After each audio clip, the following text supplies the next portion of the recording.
You ever feel like your family doesn't see you until you become a problem? Like you're invisible right up until the moment you say no? That's been my life for as long as I can remember, and I used to just take it, go along to get along, keep my head down, and try not to cause a stir. But when my grandpa passed away and left me his cabin, something in me snapped. Because that was the moment I realized my family wasn't just inconsiderate or forgetful. No, they saw me as a placeholder. Someone they could step over, walk past, or hand off without asking. I'm 29 now. My name's Josh. And what started with my mom handing over a set of keys like she was passing out candy turned into a courtroom drama that flipped my entire world upside down. Let me back up a little. I grew up in Michigan, the youngest of three. I've got an older brother named Cole and a sister named Ashley. My parents split when I was in middle school, and we mostly lived with my mom after that. She was one of those women who seemed to thrive in chaos, always juggling bills, jobs, and obligations, always exhausted, always making sure everyone knew just how much she was sacrificing. Cole left for college and never looked back, and Ashley, well, Ashley stayed close. Close to mom, close to the drama, close to whatever benefits she could milk out of a situation. She was the golden child, always getting the extra slice of cake, the nicer room, the praise. I was the quiet one, the good kid, the one who didn't cause trouble, the one who got overlooked. But I had one person who saw me. My grandpa. He was my mom's dad, a retired electrician who had this quiet way about him, stoic, dry-humored, but deeply observant. The kind of man who didn't talk much, but when he did, you listened. He had this small cabin up north, near Crystal Lake, surrounded by woods and silence and peace. We used to spend whole weekends up there when I was a kid, just me and him, fishing off the dock, fixing up the shed, chopping wood, and sitting on the porch sipping cocoa in silence. It was the only place that ever felt still, like I could breathe. I didn't find out until after his funeral that he left the cabin to me. Not to the family, not to all three of us, just me. A handwritten letter was tucked into his will, addressed to me. It was short, just a few lines, but I read it 100 times. This place gave me peace. You always appreciated it the most. Take care of it. Make it yours. Grandpa. I didn't cry at the funeral, but I cried reading that. The cabin was old but sturdy. I'd been up there recently helping him winterize it the past 2 years, so I knew it was in decent shape. My plan was to keep it simple, fix it up over time, use it as a weekend retreat, maybe even an Airbnb down the line. Something quiet and stable. Something mine. But that's not how my mom saw it.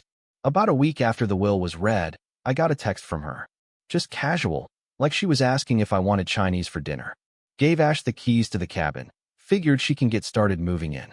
Hope that's okay. I read it 3 times before I even reacted.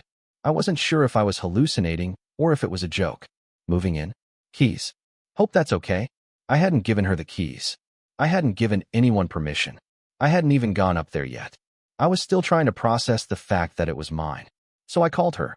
And I swear, her tone was like I was being dramatic for asking.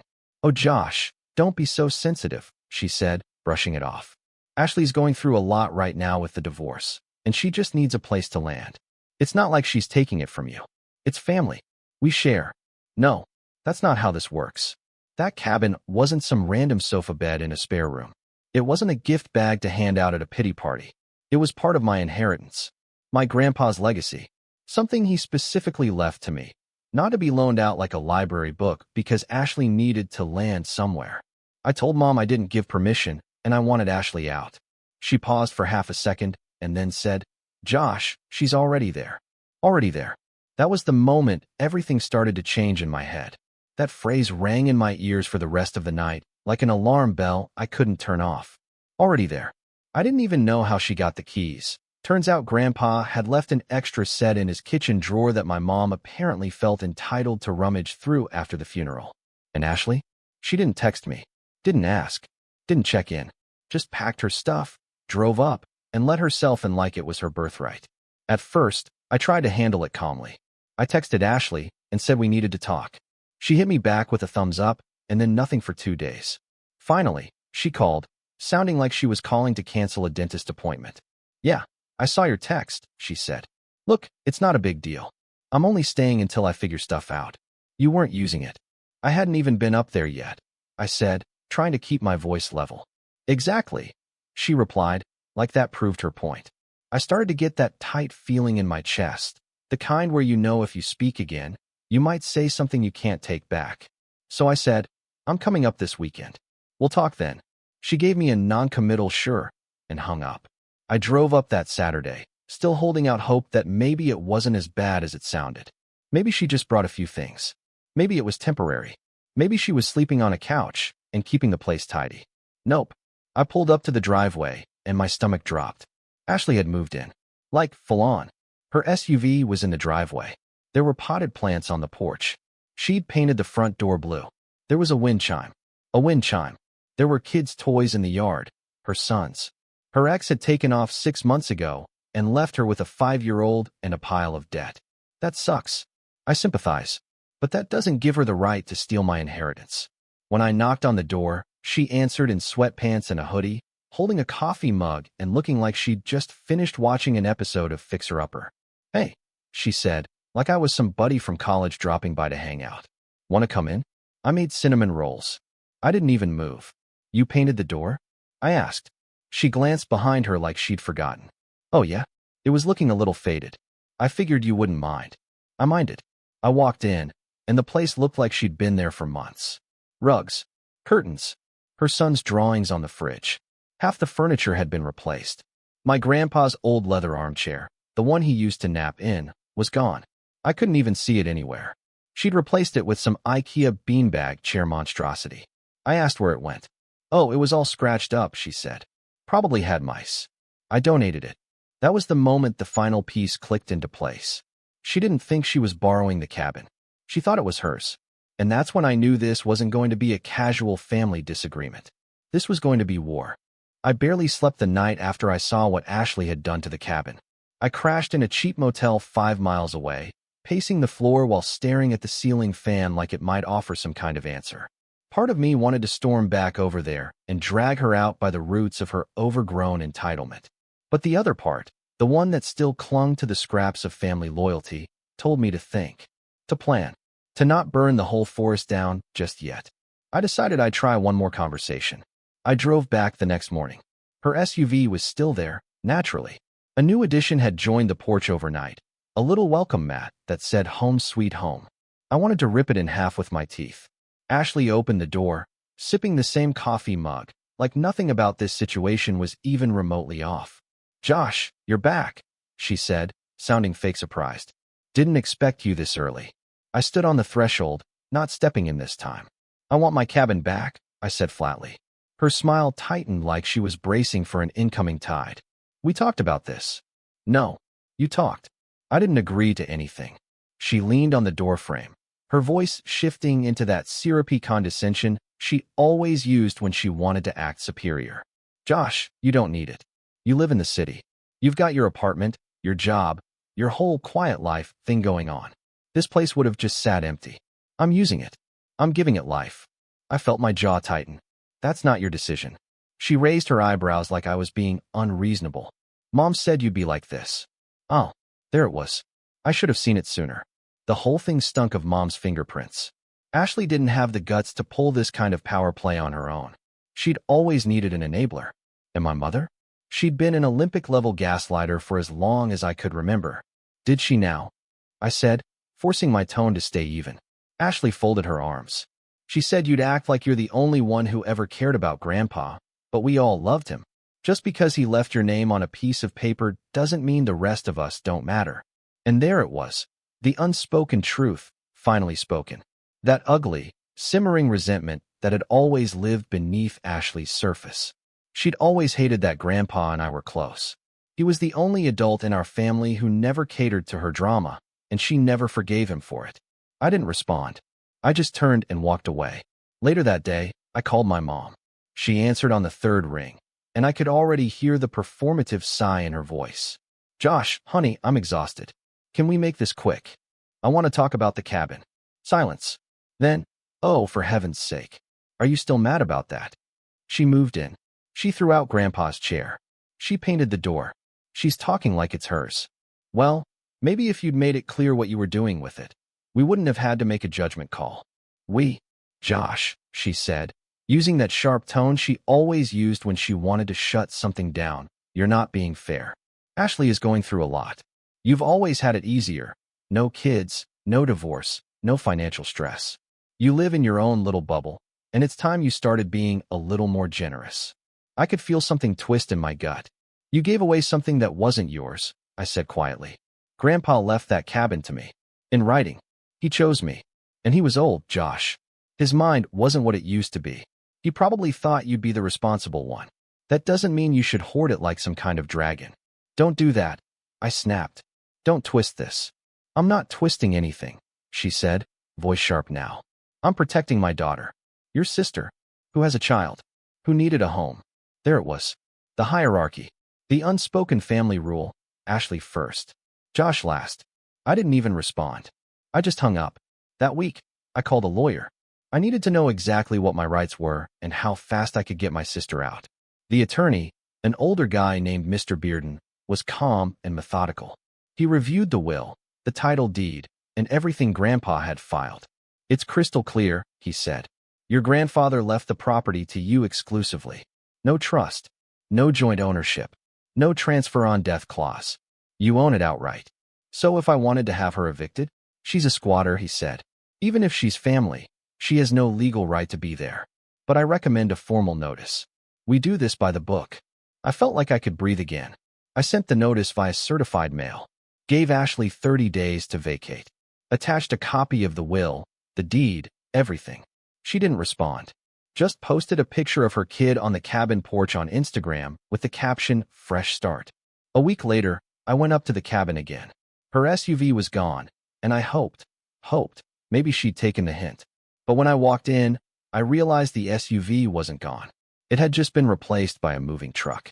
She was in the living room with a man I didn't recognize, assembling what looked like a massive entertainment center. "Oh hey," she said, like I was just the pizza guy showing up uninvited. "You're early. Thought you weren't coming till next weekend." "What is this?" I asked. She looked at the guy, then back at me, laughing lightly. "Oh, this is Nate. He's helping me get set up." "Set up for what exactly?" She blinked. "Living here. I gave you a formal notice." "Yeah, and I ignored it," she said with a shrug, like I'd just handed her a party invite she couldn't be bothered to RSVP to. Nate looked confused. "Wait, is this your—" "I own this place," I said to him, voice louder than I intended. Ashley frowned. "Josh, don't make a scene. You are trespassing." She rolled her eyes. "It's not that serious." I stood there, chest tight, staring at the walls that had once held my grandfather's tools, his photos, his memories, and now they were covered in Ashley's nonsense. Vision boards, dream catchers, LED lights, a big canvas painting of some dumb quote. Let it be. I walked out. 2 days later, she posted on Facebook a long, sobbing rant about how she'd been betrayed by her own brother, how she was just trying to give her son stability, and how some people care more about property than people. The comments flooded in. Her friends, distant cousins, even some of our relatives. "How could he kick you out? What a selfish move. You deserve that cabin more than anyone." One even said, "Your brother sounds like a psychopath." I didn't respond. I wanted to. God, I wanted to. But I stayed quiet. For 2 weeks. Then I got a letter in the mail from her lawyer. Her lawyer. She was suing me for emotional damages and implied tenancy, claiming she had a verbal agreement with our mother and that she'd invested emotionally and financially in the property and therefore deserved occupational rights or a share of equity. I nearly blacked out from rage reading it. That was the breaking point. That was when I knew we weren't just having a family fight anymore. This wasn't about grief or miscommunication. This was about entitlement. About someone who thought they could rewrite reality and bully me into giving up what was mine. And Mom. She didn't just support Ashley. She wrote a statement for her case. Claimed in writing that Grandpa had always meant for the cabin to be shared, and that I was twisting his legacy for personal gain. That's when I felt the final string snap. I wasn't invisible anymore. Now I was the enemy, and I was done playing nice. The next step? Court. And what I discovered during that trial, let's just say it changed everything. There's a strange sort of silence that follows betrayal, one that doesn't come with slammed doors or screaming matches. It's just this dead quiet in your chest. A cold stillness. Like everything inside you has frozen for a second because your brain can't keep up with what just happened. That's how I felt reading my own mother's statement against me. Her words were printed neatly in black ink on legal paper, filed in court, signed and sworn. There was no metaphor left. No gray area. She had picked a side, and it wasn't mine. That was the fall. I hit rock bottom in ways I didn't expect. Not just financially. I had savings, and the lawyer fees were manageable. But emotionally, I felt like a ghost in my own life. Like I'd become the villain in a story I didn't even write. Family members stopped returning my calls. A few unfollowed me on social media, which I wouldn't have cared about if they hadn't liked and commented on Ashley's pity parade the week before. I got texts from cousins I hadn't heard from in years, saying things like, "You should have just let her stay a while," and "It's not like you need the place." One even asked, "Why would you take a single mom to court?" I didn't respond to that one. I didn't respond to any of them. I stopped opening social media altogether. I deleted the apps from my phone. I stopped answering most calls. The only people I spoke to regularly were Mr. Bearden, my lawyer, and my coworker Sarah, who noticed something was off and kept gently checking in. I gave her the bare minimum of the situation, and she never pushed. She just invited me to lunch once a week and sent dumb memes to keep me grounded. Still, there were nights I'd sit alone in my apartment and question everything. Was I overreacting? Was I the bad guy? Was I really that cold? That selfish? But then I'd pull out Grandpa's letter. The real one. The one in his handwriting. "This place gave me peace. You always appreciated it the most. Take care of it. Make it yours." And I'd remember, no, this wasn't about greed. It wasn't about denying my sister a home. It was about respect, boundaries, legacy. He trusted me with something, and they were treating it like a spare room in a hotel. So I kept going.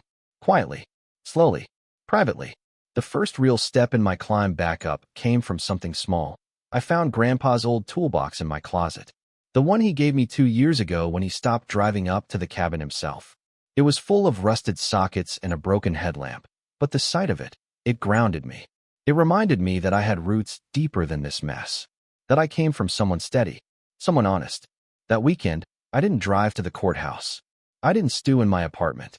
I drove up north to a different lake, nowhere near the cabin, and rented a cheap Airbnb for 2 nights. No Wi-Fi, no TV, just trees, a cold breeze, and a notebook.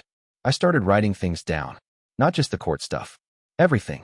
How I felt, what I wanted, who I trusted, what kind of man I wanted to be when this ended, because it would end. Those 2 days were the first I'd felt like myself in months. I started doing it every few weeks, disconnecting completely, taking little trips. Nothing fancy, just somewhere quiet. I started running again, too. Not for speed, but for rhythm, for breath. I'd wake up early, put on some worn-out sneakers, and run 3 miles around my neighborhood until the thoughts in my head stopped clashing long enough to let me breathe. Work helped, too. I'm a graphic designer, freelance mostly, and I'd let a few clients go during the worst of the chaos. But now, I picked up a new project, one that had nothing to do with cabins or courtrooms. It was a branding package for a small coffee shop opening upstate. The owner, a woman named Elena, was kind and easy to work with. She liked my first concept so much she asked me if I wanted to do the mural inside the shop, too. I almost said no, but something in me said, why not? So I drove up there, walked into the empty shop with paint cans and brushes, and spent 2 days painting a massive, colorful mural of wildflowers bursting out of a coffee cup. It wasn't perfect, but it was mine. And when I stepped back to look at it, I felt something strange. Pride. Not the angry kind. Not the ego kind. The quiet kind. The kind that says, I'm still here. Back in court, things were moving slowly, but they were moving. Mr. Bearden kept me updated. Ashley's lawyer was trying everything. Emotional arguments. Verbal contracts. Even a vague accusation that I'd intimidated her on the porch, which was laughable considering the only witnesses were her handyman and a raccoon. But none of it was sticking. Bearden was sharp. Focused. He filed motions, gathered evidence, stayed calm while Ashley's side tried to drag us into emotional mud. We got access to some of Ashley's messages and photos through Discovery, and let me tell you, those told a different story. Screenshots of her texts to friends saying, he won't fight me. He's too soft. Pictures of her posing in the cabin with captions like, manifesting this place for me and Logan. One even said, it's basically mine. Mom says he won't do anything. That one stung, but it also helped. Meanwhile, my mom stayed quiet. At least publicly. She didn't call, didn't message, didn't check in once. And that silence, somehow, hurt worse than the letter. I remembered birthdays she'd forgotten, school recitals she skipped, times I got sick and she sent Ashley to check on me instead of coming herself. I remembered her calling me overdramatic at 13 when I cried after my pet dog died, telling me, boys don't act like that. I remembered her giving Ashley the last slice of cake at Grandpa's 80th, even though he'd told me to save it. These memories didn't flood in all at once. They came like waves. Small, then bigger, then crashing. And one night, sitting alone in my apartment with a bowl of cold rice, it hit me. She'd always chosen Ashley. Not just in this. Not just with the cabin. Always. And that realization? It didn't destroy me. It freed me. Because for the first time in my life, I stopped hoping for her approval. I stopped waiting for her to apologize. I stopped needing her to change. Instead, I changed me. I moved to a new apartment. Smaller, quieter, cheaper. One with better light, and a little nook where I set up a reading chair. I started journaling regularly. I finally booked that therapy session Sarah had nudged me toward. I didn't unload everything in the first session, but I talked about Grandpa, about the cabin, about feeling unseen. The therapist, Marcus, just listened, asked simple questions, let the silences hang without rushing to fill them. At one point, I told him, I think I used to believe if I was just good enough, they'd treat me better. And he said, what if you were already good enough, and they just weren't capable of seeing it? That one stuck with me for weeks. By the time the trial date was officially scheduled, I was ready. Not just legally, but emotionally. Ashley didn't scare me anymore. Neither did my mom. They weren't some towering force I had to dodge or please. They were just people. People who made choices. And I had the right to make mine. Still, I won't pretend I wasn't nervous. The night before the trial, I barely slept. I lay awake staring at the ceiling, picturing the courtroom, the judge, Ashley's smug expression. I imagined my mom walking in and sitting behind her. I imagined myself stuttering, fumbling, looking small. But I also imagined Grandpa, sitting in that old leather chair, watching, and I knew what I had to do. The next morning, I put on a navy suit. Nothing flashy, just clean, professional. I packed the original copy of Grandpa's letter in a folder, just in case. I ate a real breakfast, drove to the courthouse early, sat in the parking lot for 10 minutes, gripping the steering wheel like it was the only thing keeping me from floating away. Then I walked inside. Ashley was already there. She looked different, maybe more tired, maybe more polished. I couldn't tell. She didn't look at me. Her lawyer, some slick guy in his 40s with too much hair gel, kept glancing over like he was sizing me up. My mom wasn't in the room. Not yet. Then, just before the judge walked in, the door opened, and my stomach dropped, because she did show up. And not alone. She was holding something. And when I realized what it was, my skin went cold. She was carrying a box labeled Grandpa's personal files. She carried it like it was nothing. A cardboard file box with duct tape along the sides and Grandpa's name scrawled in fading black marker. J.R. Thomas, personal. I hadn't seen that handwriting in over a year, but the sight of it made my heart stop mid-beat. My mom didn't look at me as she walked in, just beelined for Ashley and her lawyer, set the box beside them, and sat down behind their table like she was exactly where she belonged. Part of their team. No hesitation. No shame. Mr. Bearden, seated next to me, leaned over and muttered, that box wasn't in discovery. I nodded stiffly. My stomach had turned to ice. They were playing something. I didn't know what yet, but I knew this wasn't a spontaneous act of conscience. My mother didn't do spontaneous, and she definitely didn't do helpful. The judge entered moments later, and the trial began. Nothing dramatic at first. The opening arguments were short. Bearden's was steady and logical. My grandfather left the cabin to me. Ashley had no legal right to move in. She'd refused a formal notice to vacate. We weren't arguing emotions. We were arguing property law, and the law was clear. Ashley's lawyer tried to paint a different picture. Hardship, family misunderstanding, an informal verbal agreement based on years of trust. He even used the phrase moral ownership, which almost made me laugh out loud. He spoke like we were in a therapy session, not a courtroom. And when he motioned toward the box and said, we have further documentation of the family's understanding of Mr. Thomas's intentions, I felt Bearden's shoulder tense next to me. The judge glanced at the box, but didn't touch it yet. Instead, He nodded and said, "We'll review exhibits after the initial testimonies." So, that's how we started. They called Ashley first. She took the stand in a beige sweater, minimal makeup, and her hair in a loose braid. She looked soft, vulnerable. I knew it was intentional. She gave her answers in a calm, slightly breathy voice, pausing often as if reliving trauma. Her lawyer walked her through the expected narrative. How her divorce had left her and her son with nowhere to go. How our mother had assured her it was fine to stay at the cabin. How she'd invested time and money into improving the place. How I hadn't expressed any desire to use it. And how she believed, genuinely, that it was a shared family property. Bearden didn't interrupt much, just took notes. He only asked 2 questions during cross: whether she ever paid property taxes on the cabin, she hadn't, and whether she had ever communicated with me about the arrangement in writing before she moved in, she hadn't. Her answers were quiet, but the damage was done. The courtroom was not swayed by tears or assumptions. It wanted receipts. Next came my turn. I won't pretend I wasn't nervous, but something had shifted in me. The more I spoke, the steadier I felt. I explained everything from the beginning. The relationship I had with my grandfather, the letter he left me, the will, the shock of finding Ashley already moved in. I didn't embellish or lash out.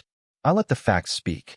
When I mentioned the chair she'd thrown out, the one Grandpa always sat in, my voice caught for a second, and I saw the judge glance up. I don't know what he was thinking, but I knew he heard it. The weight of it. The loss beneath the conflict. Bearden's final question to me was simple. "Josh, what does the cabin represent to you?" I paused, not for effect, but because the answer came from somewhere deep. "It's peace," I said. "It's the one place I ever felt like I mattered. My grandfather gave it to me because he knew I needed it, and because I respected it.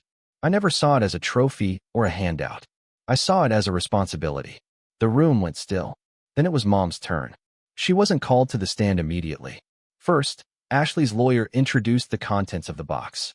They claimed it contained informal correspondences, personal notes, and property-related documents that support Ms. Thomas's belief that the cabin was intended as shared. The judge allowed the submission, and the bailiff carried the box over. I watched with clenched teeth as papers were sorted and a few selected items handed to the court clerk. Ashley's lawyer then motioned to call their final witness, my mother. She walked up slowly, every movement calculated. I couldn't tell if she was nervous or simply playing the role of the neutral matriarch. Her expression was mild. Her eyes didn't once meet mine. She swore her oath, took the seat, and folded her hands neatly in her lap. Her lawyer began. "Ma'am, can you describe your understanding of your father's wishes regarding the Crystal Lake cabin?" She gave a soft sigh, like she'd been holding this in for years. "My father was a very private man. He didn't always explain things clearly, especially when it came to paperwork. But he often spoke to me, as his daughter, about wanting the cabin to stay in the family. He didn't believe in favoritism. He just wanted it cared for." "And did he ever suggest that Josh should be the sole owner?" She tilted her head slightly. "Not to me. In fact, he expressed concern about isolating one child over the others.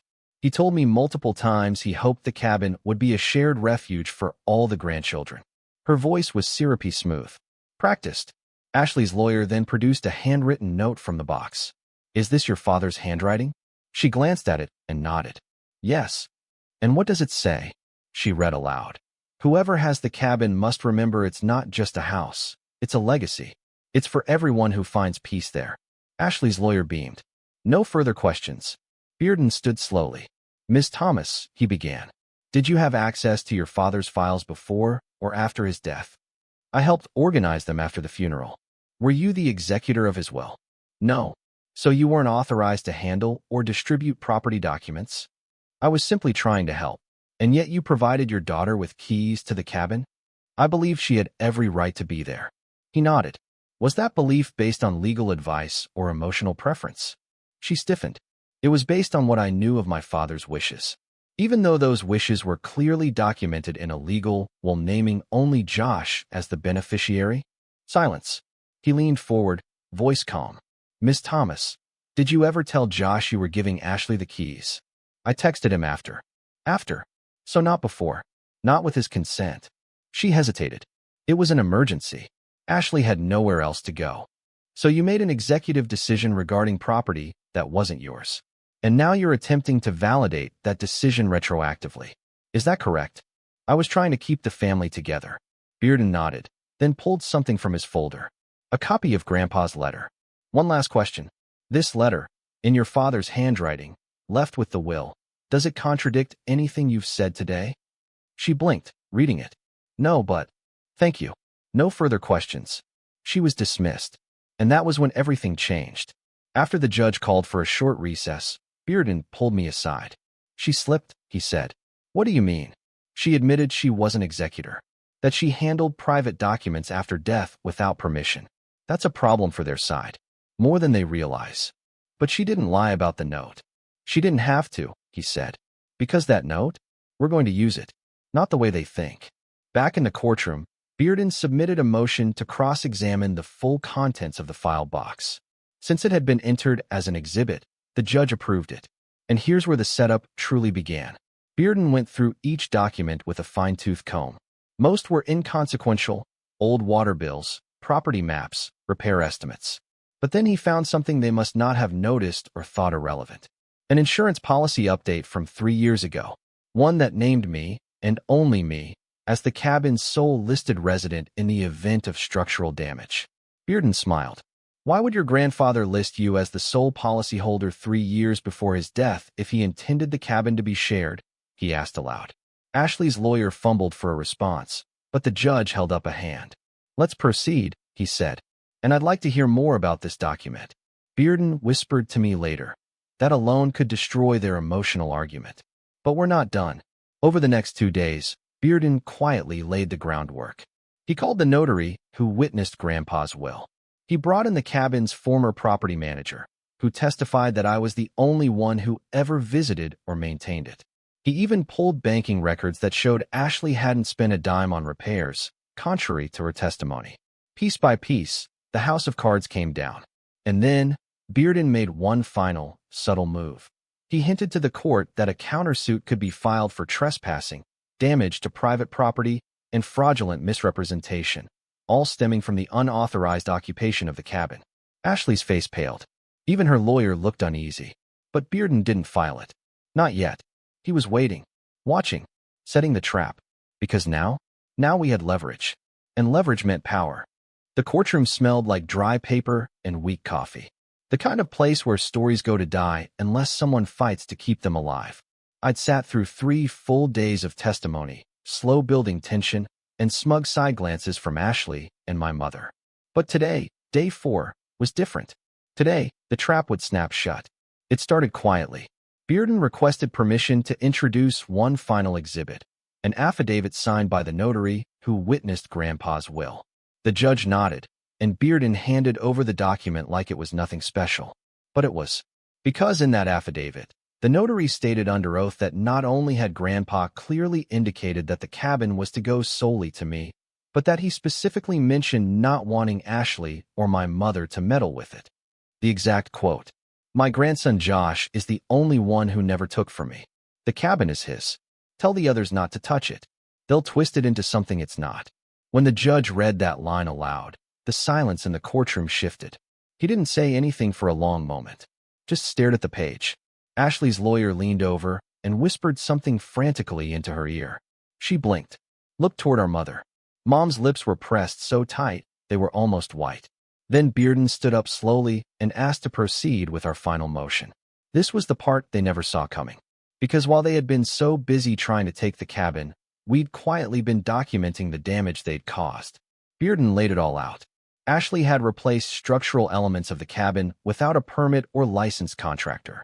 She'd sold or thrown away multiple heirlooms, including Grandpa's chair and an antique fishing rod set, valued at $2,000 in the estate inventory. Her son had left permanent marker drawings on the pinewood wall in the guest room. She posted about it on Instagram, captioned, "Oops. Too cute to be mad, grinning face with sweat." She had painted, drilled, mounted, and disposed of property, all without my consent. We had the receipts, the photos, the appraisals, the social media posts, all collected, time-stamped, and packaged neatly in a folder labeled Unauthorized Alterations. Bearden took his time, laying it out piece by piece while Ashley's lawyer turned a deep shade of red. And then, the final blow. We are requesting full reimbursement of repair and restoration costs totaling $18,450.72, along with punitive damages for unlawful occupation and emotional distress. The emotional distress was modest. We weren't aiming high. But the symbolism? Devastating. Ashley's lawyer tried to object. He claimed the figure was exaggerated, that her son's drawings were easily painted over, that she didn't understand the rules. But Bearden remained calm. She chose to move in without consent, he said. She chose to alter the property. She chose to ignore a formal eviction notice. These were not accidents. They were decisions. Then he turned to the judge. And as for Ms. Thomas, the defendant's mother, she accessed confidential property records without authorization and handed over property keys. While we are not pursuing damages from her directly, we asked that her actions be noted for the record. My mom flinched. That was the first time she looked at me in days. I didn't look back. The judge called a brief recess to review the documents. When he returned, his face was unreadable. He spoke slowly, deliberately. It is clear from the evidence presented that the Crystal Lake cabin was bequeathed solely to the plaintiff, Josh Thomas. The will is unambiguous. Furthermore, the letter of intent, notary affidavit, and insurance documentation confirm that the deceased intended this property to be kept under exclusive ownership. Ashley sank deeper in her chair. The judge continued.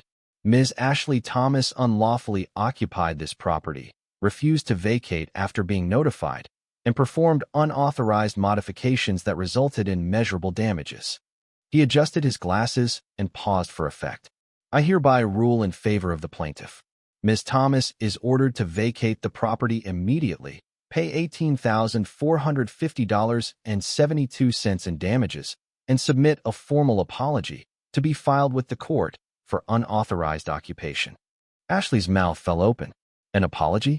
The judge looked at her flatly. Yes, Ms. Thomas. A written acknowledgement of your unlawful conduct is the least you can offer. Then he turned to my mother. And while Ms. Joanne Thomas is not the legal party in this case, I am entering into the record a formal rebuke of her involvement. Accessing estate records and distributing property access without legal authority is not just inappropriate, it is unethical. My mother's face was stone, but her hands gripped the edge of the bench like she needed it to stay upright. Court adjourned. I stood up slowly as Bearden packed up his papers. Ashley didn't say a word. She grabbed her purse, ignored the apology order like it was a joke, and stormed out. My mom followed her, fast and stiff, not once looking back at me. I didn't follow. I didn't chase. Bearden looked at me and smiled slightly. You did good, Josh. I didn't win $1 million, I said. No, he said, but you defended yourself. You honored the man who trusted you. And that's worth more. I gave Ashley 2 weeks to move out. She tried to drag it to the deadline, but I had someone on site to supervise. She wasn't allowed to remove anything that wasn't hers. She tried to claim the new couch and coffee table until we showed her the receipts were under her name. They stayed. I had them donated the next day. The potted plants? Gone. The blue paint on the door? Repainted the original shade of pine green. The wind chime? I smashed it myself. 1 week later, I went back to the cabin. Alone. Just like I had when I was a kid. I brought a cooler, a folding chair, and Grandpa's toolbox. I sat on the porch for a long time, listening to the wind rustling through the trees. There was no drama, no yelling, no tension, just silence, just peace. I did eventually get the apology, months later, in a short, typed letter full of legal jargon and zero remorse. But I didn't need it, because the real apology wasn't words. It was the empty porch, the returned keys, the locked door. My mother never reached out, not even a passive-aggressive text. I think, in some twisted way, she still believes she was doing the right thing, that she was keeping the family together. But the truth is, you can't protect family by destroying someone else's sense of self. You either see the people in front of you, or you don't. And she never saw me. But Grandpa did. And that's why this cabin is mine. That's why I painted his name above the fireplace in small, hand-carved letters. J.R. Thomas, Peacekeeper. It's not for Airbnb anymore. It's not for the family. It's not for Ashley. It's for me. Because sometimes, revenge isn't about fireworks or screaming matches. Sometimes, it's just about sitting on a porch you earned, sipping coffee from your own mug, and listening to the wind that no one else can take away from you. And that's exactly what I did.